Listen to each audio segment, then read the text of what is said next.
Hello दोस्तों, आपका स्वागत है जीए एकेडमी में। आज हम इस वीडियो में बात करेंगे ओल्ड पेपर होगा 2018 का ग्रेड फर्स्ट का उच्च माध्यमिक शिक्षक के लिए रहेगा। ये कॉमन पेपर रहेगा। मैं सब्जेक्ट वाइज अलग बना दूंगी और कॉमन के लिए अलग, क्योंकि कॉमन के लिए जो रहेगा वो सभी के लिए रहेगा, मतलब सभी सब्जेक्ट के लिए 16 जितने भी सब्जेक्ट्स हैं उन सभी के लिए आप लोग देख लेना। और सब्जेक्ट वाइज मैं सेपरेट बना दूंगी, ठीक है ना। तो चलो देख लेते हैं। ये जो एग्ज़ाम हुआ था 7 फरवरी 2019 को हुआ था। ये देखो यहाँ पे पी भी लिखा हुआ है, ठीक है ना, high school teacher eligibility test. चलो पहला क्वेश्चन है, आ उपसर्ग से बना होता है, अर्थक इज द राइट आंसर। पता है ना कैसे उपसर्ग करते हैं, लो बता देती हूँ। आ प्लस थक, अथक, ठीक है ना। इसलिए हमेशा उपसर्ग किसी शब्द के पहले लगता है, किसी शब्द के नहीं। कोई सार्थक शब्द होगा उसके पहले लगेगा, फिर जब लगने के बाद एक सार्थक शब्द देगा तो उसे बोलते हैं उपसर्ग, ठीक है ना। चलो, रुग्ण का निम्न में से कौन सा सही विलोम है? स्वास्थ्य इज द राइट आंसर। मतलब बहुत डिफिकल्ट आए थे विलोम। इसके बाद हो सकता है राम का काम बन जाए, इस वाक्य का किस प्रकार का है? हो सकता है मतलब संदेह कर रहा है, तो कहीं ना कहीं इसमें संदेहवाचक होगा। मतलब आपको वाक्य भी पढ़ना होगा। सिलेबस में कहीं वाक्य नहीं है। इवन अभी मैं दिखाती हूँ, अलंकार भी नहीं, अलंकार भी आएगा। जो कानून के अनुसार ना हो उसे अवैध कहते हैं, इलीगल कहते हैं, ठीक है ना। तलवार की धार पर चलना, मुहावरे का अर्थ क्या है? जोखिम भरा काम करना इज द राइट आंसर। हाथ के लिए सही पर्यायवाची वाले शब्द कौन से हैं? हस्त, पानी, पाणी और कर इज द राइट आंसर। मतलब third is the right answer, ठीक है। इसके बाद मुख बाल रवि समलाल, अलंकार, देखो अलंकार पूछ लिया इन लोगों ने, तो उत्प्रेक्षा is a right answer.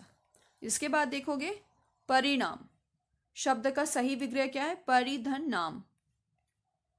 Dussehra पर नीलकंठ पर दर्शन शुभ माने जाते, इस वाक्य में सदा बहुवचन में रहने वाले शब्द को ज्ञात करें। दर्शन इज द राइट आंसर, है ना। हमेशा दर्शन हमेशा बहुवचन में रहेगा।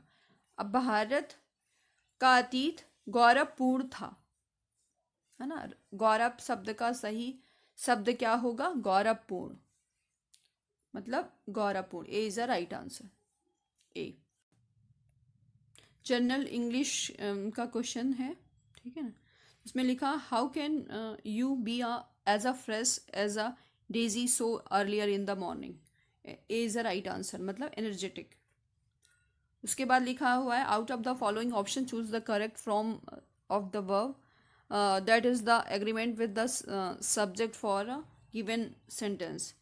My family has, third is the right answer. उसके बाद देखो, कभी भी क्वेश्चंस पढ़ो तो अच्छे से पढ़ो।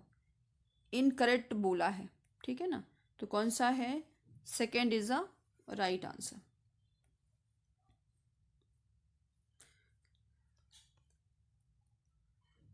चलो अब देखेंगे, out of the following option choose the correct form of the adverb for given sentence. तो Dev rarely walk his dog, instead his father takes it for a walk every morning, ठीक है। इसके बाद देखेंगे, out of the following option choose the most appropriate users to fill in the blanks. तो consist of, four is the right answer, है ना। Out of the following options choose the most appropriate tense, the best film in the complete to given sentence. Left just a few minute ago, ठीक है। इसमें आपको sequence wise आपको जमाना है ना, अरेंजमेंट करना है। तो पहले 4 होगा, फिर उसके बाद 5 होगा, फिर उसके बाद 1 होगा, फिर उसके बाद 3 होगा, फिर उसके बाद 2 होगा। मतलब 4 5 1 3 2। A sentence with an underlined word is a given below. Choose the correct option which is the closest in a meaning to the underlined words, है ना। इसका जो है आपको मीनिंग ढूंढना है। सही मीनिंग कौन सी होगी? ये वाली, ए इज द राइट आंसर। ये जनरल नॉलेज का क्वेश्चन है जिसमें उस ब्रिटिश प्रधानमंत्री का नाम बताइए जो 1947 में भारत को स्वतंत्रता दिलवाई थी। तो Richard Attlee is the right answer. 4 is the right answer. इसके बाद देखेंगे हम the test of my life किस क्रिकेटर भारतीय क्रिकेट द्वारा सह लेखन की गई आत्मकथा है? युवराज की। ठीक है। केन नदी मध्य प्रदेश से किस बाघ अभ्यारण्य से गुजरती है? किस बाघ अभ्यारण्य से गुजरती है? पन्ना, पन्ना टाइगर रिजर्व से। उसके बाद भारत मध्य प्रदेश में भारत सरकार का उद्योग उत्तरी कोयला क्षेत्र लिमिटेड कहाँ स्थित है? उत्तरी कोयला सिंगरौली में। 4 is the right answer. Madhya Pradesh में केंद्रीय नारकोटिक्स ब्यूरो कहाँ स्थित है? कहाँ स्थित है? ग्वालियर में। उसके बाद देखोगे, है ना, ये करंट अफेयर का क्वेश्चन था। उसके बाद एक क्वेश्चन ये था, भारत के मूल संविधान में निम्नलिखित में से कौन सा प्रावधान प्रदान किया गया है? कौन सा प्रावधान प्रदान किया गया है? विधायी शक्तियों का 3 गुना वितरण। ठीक है। इसके बाद देखेंगे मध्य प्रदेश के कार्यवाहक राज्यपाल रूप में सेवा करने वाले पहले व्यक्ति में से कौन थे? पहले व्यक्ति कौन थे? जस्टिस पीवी दीक्षित कार्यवाहक के रूप में काम किया हुआ थे। ठीक है ना। मालवा सल्तनत की स्थापना किसने की? जो आज मध्य प्रदेश का हिस्सा है, दिलावर खान गौरी ने की। ठीक है। अब देखोगे ये कैंसिल हो गया था, ये सॉरी 10वां कैंसिल हो गया। 10वां जो क्वेश्चन है वो कैंसिल हो गया। इस मध्य प्रदेश के उपभोक्ता विवाद निवारण आयोग के अध्यक्ष कौन है ना? वो कैंसिल हो गया था। अब रीजनिंग का पोर्शन आ जाओ। इसका औसत निकालना था। औसत निकालते आता ना? देखो औसत निकालते कैसे हैं। 1 2 3 4 5 6 7, है ना। 1 मिनट, 3 और 3 6 हो गए। ठीक है ना। नीचे 6 दिखते हैं। पहले पहले जितने भी संख्या उनको टोटल मतलब गिन लेते, काउंट कर लेते, कितने थे इसमें? 6 थे। 1 2 3 4 4 5 6। ठीक है ना। और इसके बाद इन सबको एक साथ प्लस कर देते हैं और यहाँ रख देते हैं, और फिर उसके बाद जो भी वैल्यू आती है आंसर है 66। ठीक है ना। नीचे दी गई श्रृंखला अक्षरों में संख्याओं का अनुक्रम प्रयोग करती है। गलत संयोजन पहचानिए। ठीक है। अब इसमें ये पूछ रहा है कि कौन सा गलत संयोजन है।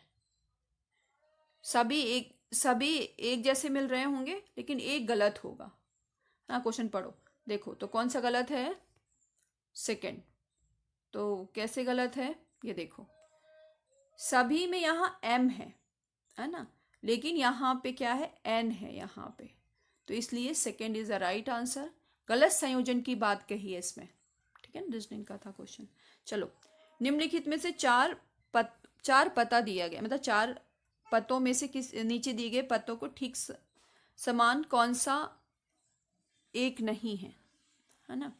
मतलब आपको सब कुछ देखना पड़ेगा। सब कुछ मतलब सब कुछ। चलो देख लेते हैं अपन। देखो सेकंड में नहीं है, पता है कैसे? देखो सेकंड गलत है। वो इसलिए क्योंकि यहाँ पे वो है, फुल स्टॉप है। F9 के बाद फुल स्टॉप है और यहाँ पे ये स्लैश है, मतलब वो है क्या, फुल विराम नहीं बोलते इसको, कॉमा है। ठीक है ना। चलो, और सभी में कॉमा है और इसमें फुल स्टॉप है, या इस यहाँ पे, और नहीं तो सभी में कॉमा है। ये देखो यहाँ पे कॉमा, यहाँ पे कॉमा, यहाँ पे कॉमा। ठीक है। तो इसलिए क्या right answer? Second is the right. अब लुप्त संख्या की पहचान कीजिए। अब इसमें से आपको कोई आपको मिसिंग नंबर ढूंढना होगा। इसमें फाइंड द मिसिंग नंबर। जैसा कि आप देख पा रहे हैं लुप्त संख्या का आंसर, राइट आंसर 52 था। ठीक है। तो आप इसमें ये देखो कि इसमें अपन लॉजिक लगाते हैं। मिसिंग नंबर में हमेशा लॉजिक से चलता है। आपको घन, वर्ग ये सब याद होना चाहिए।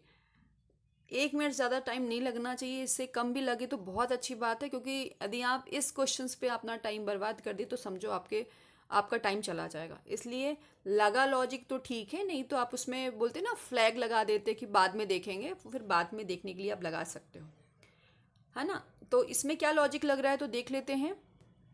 7 + 22, मतलब 7 के बाद 22, 22 के बाद 37, तो 7 + 15 22, 22 में फिर आप 15 प्लस करो तो कितना आता है 37, ठीक है ना। और 37 में +15 करो तो 52। तो आप ये सोचो कि ये जो सीक्वेंस चल रहा है 15 प्लस करने पर संख्या आ रही है, तो ऐसा लॉजिक लगाया जाता है, ठीक है ना। अभी अभी आपने क्या क्या देख लिया, एवरेज देख लिया, मिसिंग नंबर देख लिया। इन्हीं टॉपिक पर थोड़ा सा कमांड रख लेना जिससे कि आपका नंबर आपको अच्छे मिल जाए, ठीक है ना। Archit and Akshat can plough a field in 8 days, Akshat alone can plough the field in the 10 days। In how many days will Archit alone plough the field. तो कहने का मतलब ये है कि अर्चित और अक्षत 8 दिनों में एक खेत को जोत सकते हैं, अक्षत अकेले 10 दिनों में खेत को जोत सकता है, तो अर्चित अकेले कितने दिनों में जोत सकेगा। तो मान लो अर्चित और अक्षत दोनों मिल ही करके काम कर रहे हैं ना, अर्चित और प्लस अक्षत, ठीक है ना। तो कितना काम करते हैं 1/8, 1/8, ठीक है ना। और अक्षत कितना काम कर रहा है, अक्षत काम कर रहा है 1/10। तो आप ये बताओ कि दोनों मिलकर के 1/8 कर रहे हैं, एक का हमें पता चल गया तो हम क्या करेंगे, टोटल में से 1/10 घटा देंगे, मतलब 1/8 में से 1/10 माइनस कर देंगे। चलो माइनस कर लेते हैं, 1/8/10, ठीक है ना। अब इसका हम एलसीएम लेंगे, एलसीएम क्या आएगा 40। कैसे आया 40, इसको हम एलसीएम लेते हैं, एलसीएम लगाना बता देती हूँ मैं आपको, 1 मिनट। वैसे तो बहुत इजी है, जिनका मैथ्स रहा है, जिनका मैथ्स नहीं रहा है तो उनके बारे में उनको जानना। देखो सबसे पहले सबसे छोटी संख्या से अपन इसको भाग देते हैं, तो भाग देंगे तो कितना आएगा 4 आ जाएगा, यहाँ पे 5 आ जाएगा, ठीक है ना। तो इसका हम अब देखो ये किसी से कट रहे हैं क्या, 4 या 5 किसी से कट रहा है, नहीं कट रहा ना, तो इससे इंटू कर देंगे, 2 × 8 और 8×5 40, तो 40 आ गया, ठीक है ना। अभी कहाँ थे हम, ये सवाल में थे, 1 मिनट रुक जाओ, ऐसे लिख देते हैं, ठीक है। अब हम कर दिया यहाँ पे 40 आ गया। अब इसके बाद क्या करेंगे कि 8 का कितने टेबल में 40 आता है, तो कितने टेबल में 40 आता है, ये फिर चला गया, 1 मिनट, 1/10/40, मान लो नीचे 40 है, ठीक है। तो 5×8 = 40, और 10 की पहाड़ में कितने में आता है, 4 में आता है, तो 5 में से 4 गए, 1/40, मतलब जो अर्चित है वो 1/40 काम करता है। तो कितने दिन हो गए, 40 डेज हो गए, इसको काम करने में दिन लगेंगे, ठीक है ना। तो 40 इज द राइट आंसर। चलो अब आगे देख लेते हैं 40, ठीक है ना। अब आपको देखो इसमें ये अल्फ़ाबेटिकल ऑर्डर में आपको याद होना चाहिए, तभी आप इंस्टेंटली कर पाओगे, नहीं तो बहुत कन्फ्यूज़न होगा। मुझे तो याद है ना। आपको याद करके कैसे रखना होगा, देखो ए से लेकर के एम तक आपको लिखना है, फिर एम के बाद एन नीचे लिखना है, ठीक है ना। क्योंकि कभी भी क्या होता है ना, अपोजिट्स आ जाते हैं, तो उसी तरह से ए का अपोजिट क्या है, जेड, ठीक है ना, एम का अपोजिट एन। तो फिर आप काउंटिंग करना, ए जो होगा वो 1 होगा, और जेड जो होगा वो 26 होगा। से काउंटिंग करके आप, जैसे आपको जब रफ सीट मिलेगी ना एग्जाम से पहले, तो आप ये सब काम कर लेना, जिससे कि आपको अल्फ़ाबेट में काउंटिंग में प्रॉब्लम ना हो। तो ए का क्या है 1, वैसे भी ए जो है 1 के काउंटिंग में 1 पे आता है, ठीक है ना। तो हमको लेट पे देखना पड़ेगा, लेट का कितना आता है, लेट का है 38। अब देखते 38 कैसे आया, फिर ये चला गया, ठीक है ना। तो कैसे आया, 1 मिनट, LATE तो एल का आया 12, याद होना चाहिए, ए का ए और टी का 20 और इसका 5। ठीक है ना, तो यहाँ पे हम प्लस कर देते हैं और 20 यहाँ पे भी प्लस कर देते हैं और यहाँ पे भी प्लस कर देते हैं। तो बताओ कितना हो गया? 38 हो गया ना। देखो 20 प्लस 12, 32, 32 एक 33, 33 प्लस 5 38, 38 आ गया लेट का। अब तो इसी तरीके से आपको इसका निकालना होगा, किसका? REBUT का, है ना। आपने देख लिया ना तरीका कैसा था। बार बार पता नहीं क्यों चला जाता है। चलो REBUT, तो आर का कितना है? 18। ठीक है, 18 कैसे आया आप काउंटिंग कर लेना, ठीक है ना। इसके बाद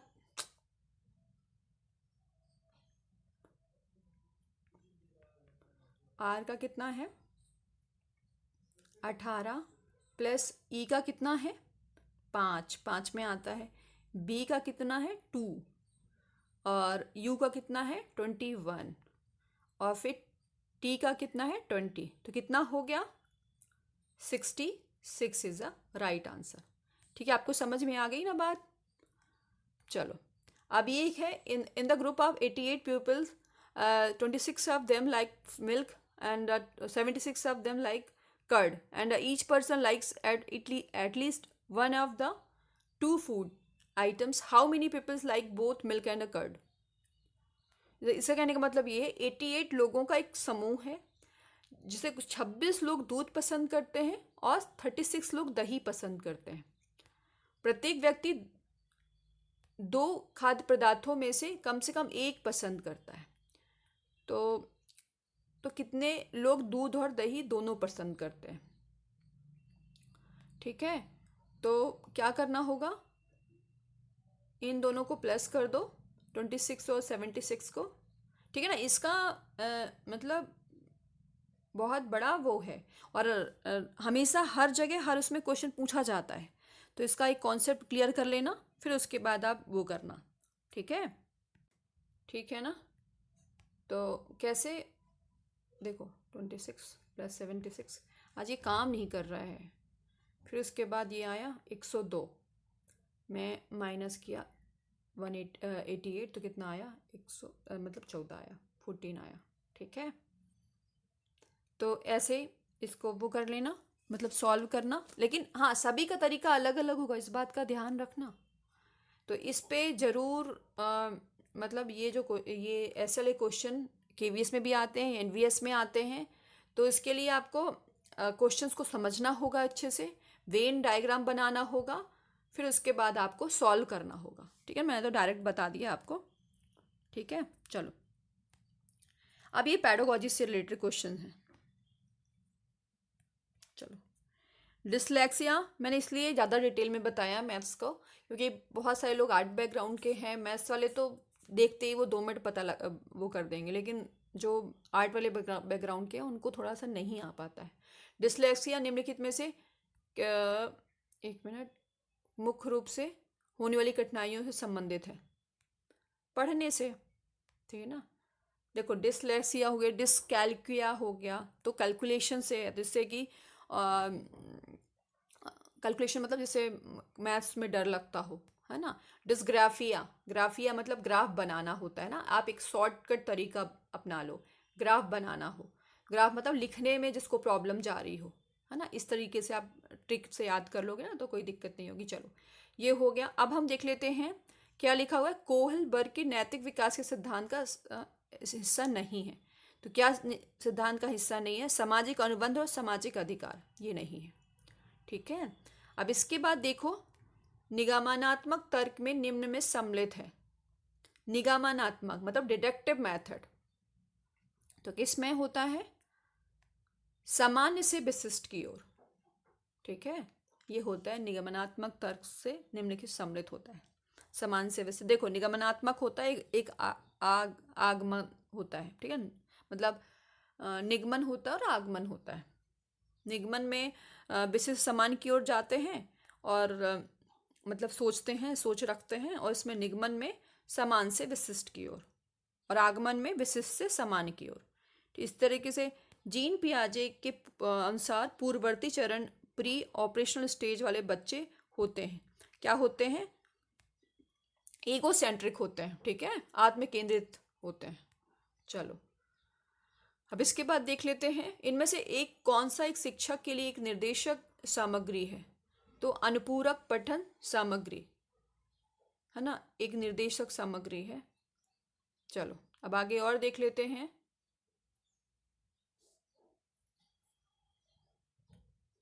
अब आगे और देख लेते हैं। एक अच्छी विज्ञान पाठ्यपुस्तक की गुणवत्ता निम्न होती है। तो क्या होती है, जिसमें नवीनतम जानकारी शामिल हो, ठीक है ना, सस्ता होना नहीं, आरेख होना नहीं, नवीनतम जानकारी शामिल हो।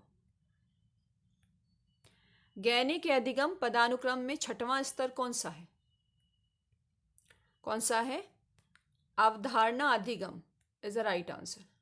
इसके बाद देखोगे गिलफोर्ड के बुद्धि मॉडल में निम्नलिखित में कौन सा निर्धारक है, सामग्री, संचालन और उत्पाद इज अ राइट आंसर। इसके बाद चिर प्रतिष्ठित प्रानुकूलन है ना, कंडीशनल कंडीशनिंग में यदि स्वाभाविक उद्दीपक अनकंडीशनल स्टिमुलस प्रत्येक 15 मिनट पर उपस्थित होते हैं तो प्रानुकूलन कंडीशनिंग का रूप कहलाता है। तो राइट आंसर इज द 4, ठीक है। Practice is a made in a drill Vidhi, drill के थ्रू ही हम प्रैक्टिस करवाते हैं, ठीक है ना। इसके बाद देखोगे राष्ट्रीय शिक्षक शिक्षा परिषद का मुख्य उद्देश्य क्या रहा है, क्या रहा है, शिक्षा के महाविद्यालयों में गुणवत्ता मानकों को बनाए रखना। परिपक्वता एक प्रक्रिया है जहां एक प्राकृतिक जैविक विकास है। परिपक्वता एक प्रक्रिया है जहां एक प्राकृतिक जैविक विकास है।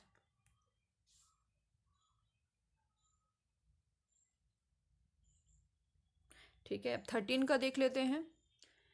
वह मूल्यांकन जो शिक्षण या अनुदेशन से पूर्व किया जाता है तो उसको आरंभिक मूल्यांकन बोलेंगे, इनिशियली असेसमेंट बोलेंगे, ठीक है। इसके बाद देखोगे ब्लूम से संशोधित वर्गीकरण निम्नलिखित में कौन सा मूल्यांकन डोमेन को प्रदर्शित करता है। तो डेटा का उपयोग कर ग्राफ या चार्ट बनाना, ठीक है। छात्रों में सृजन विकसित करने के लिए निम्नलिखित में से एक उपयोग कौन सा है, समनुदेशन है ना, प्रोवाइडिंग असाइनमेंट्स,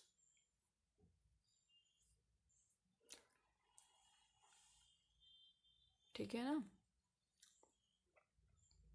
चलो ये सब्जेक्ट वाइज है, सब्जेक्ट वाइज मैं अपलोड कर दूंगी। Thank you.